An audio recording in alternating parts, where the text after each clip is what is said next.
The great and good of World Motorsport gather every January at the NEC in Birmingham, looking back at glories past and also looking ahead to what should be a great 2014.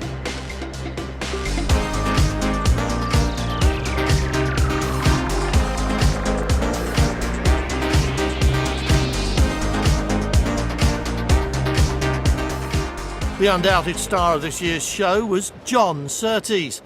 He was here to celebrate 50 years since winning the Formula One World Championship for Ferrari back in 1964. We'd had a topsy-turvy year, one which started off rather slow because of the Ferrari policy, which was that Mr. Ferrari kept a lot of balls in the air. It wasn't as if the programme started from sort of January the 1st with the racing programme. It started with the emphasis on Le Mans and the sports cars, and the Formula One's got a little left behind, and so we had a catch-up programme. The British teams, which were the main opposition, were all sort of busy racing away and developing. We started after Le Mans, so my first win came after a number of retirements at the Nürburgring, and that set the ball rolling. We had the odd break, like losing the breakage, I should say, like losing the Austrian Grand Prix when I was leading. But in the very end, in the last race, I had a bit of luck on my side in that Jimmy Clark had a retirement, which matched up with some of the ones I'd had, and left me with second place and the World Championship. Racing for the Scuderia in the 60s meant John was able to get to know one of Motorsport's most iconic men, Il Commendatore, Enzo Ferrari. When he was in Maranello, he was like the king. You know, he was there and we were all puppets on a string, being manipulated in ways. But then he'd say, Giovanni, vai al mare, go to the sea, let's go to the sea.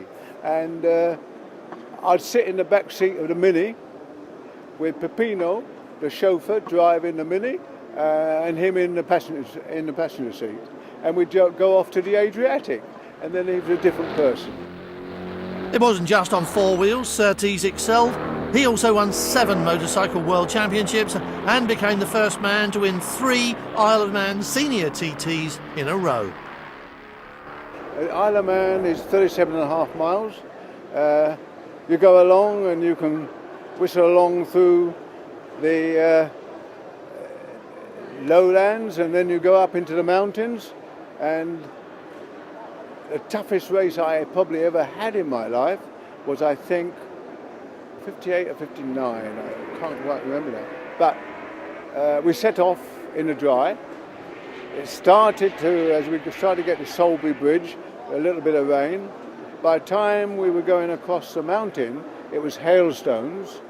And I finished the race with the paint having been taken off part of the fairing, and my hands so cold that I couldn't use my fingers. But I was just pulling on the on the control levers. So that was probably one of the toughest races I had. But at the same time, a lot of satisfaction in getting it. The whole point about the Isle of Man was rhythm, and getting into that point of being where you knew exactly to lift your head up to miss a lamppost, and to go along and get your wheel into the gutter to stop it stepping out, miss that drain cover. All these things you had to learn from a 37.5 miles. Tragically, while racing in Formula 2 at Brands Hatch in 2009, John's son Henry was killed. It led to the set-up of the Henry Surtees Foundation, which aims to assist people with brain or physical injuries caused by accident. A foundation, not easy necessarily to talk about. At the same time, I look upon it as working with him still. So it's a little difficult, but it was formed after I'd thought that in fact I'd walk away from being involved with motorsport at all. But the £34,000 which was donated instead of flowers at a service made me think very hard, and that went towards the programme we did with Headway of Tunbridge Wells, where over £130,000 we raised for a new studio to assist them in their young people programme, and also relocation.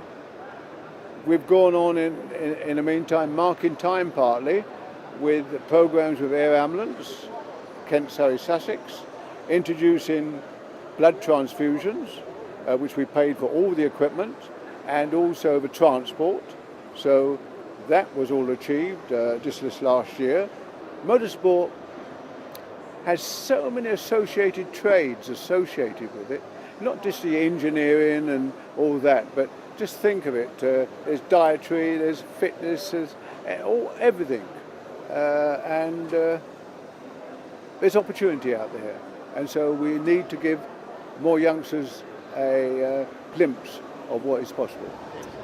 2014 will be a busy year for John as he celebrates 50 years since his Formula One World Championship and continues the work and fundraising of the Henry Surtees Foundation.